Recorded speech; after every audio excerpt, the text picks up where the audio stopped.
good morning, guys. It is Saturday, and I am coming to you on the weekend into your house. And so I just wanted to say good morning, sweet peas, because it is early. It is probably about 6:15, and no one is awake yet in the house except for the Roxy girl and Mr. Earnhardt. They are out here somewhere, but I wanted to read to you outside today because the weekend is such a good time to be in your backyard.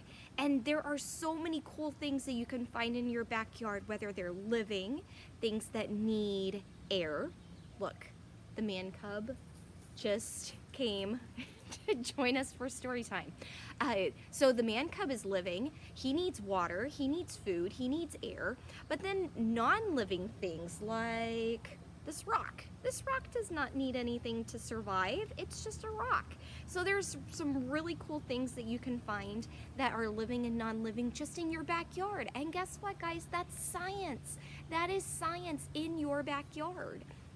So the book that we are going to read today is called Science Outside. What a good book. And it is written by Susan Canizares and Betsey Chessen. And I bet you can already tell this is a non-fiction real book. Hey, talk to someone and tell them why it is non-fiction real. Go. What makes this book non-fiction real? That's right, it's a photograph. This is a real little boy, and guess what? He just found a real little turtle. So I wonder if that same picture will be inside. Let's see. Science outside.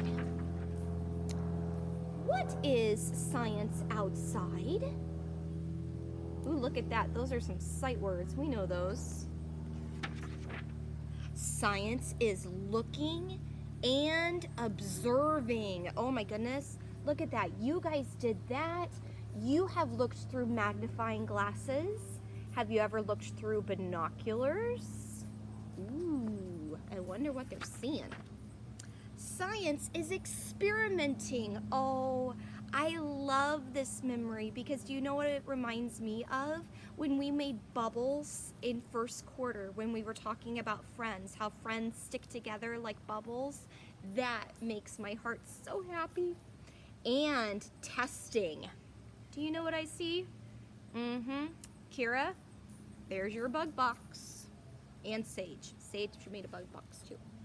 Science is exploring and discovering. This is actually in Arizona. That's the Antelope Canyon. Look at that. Have you ever climbed a tree before? Science is watching and waiting. There's a lot of waiting when you are trying to discover things. We would have to wait a long time for our chicks and for our butterflies to hatch. We'll talk about those creatures in the few weeks to come. Science is writing and recording.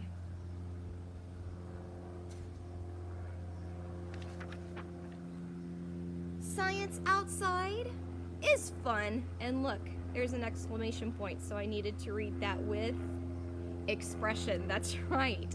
Now, sweet peas, I want to show you this picture right here. Science is writing. Now, one of the cool things about being outside with science is the fact that you can write down the different things that you see. You can write down things that are living, and you can write down things that are non-living. You can write down certain animals that you see. Maybe you see some different bugs. You can draw that bug and then write down what kind it is. There are so many different things that you can do with science outside. So I want to set up that challenge for you. Are you able to write down some things that you see outside? Now make sure you ask your mom or your dad if it's okay to go outside with, and make sure that they are out there with you. And you can be a scientist at your own house. I love you, sweet peas. I hope that you have a great Saturday, and I will see you next time with another book. Bye, sweet peas.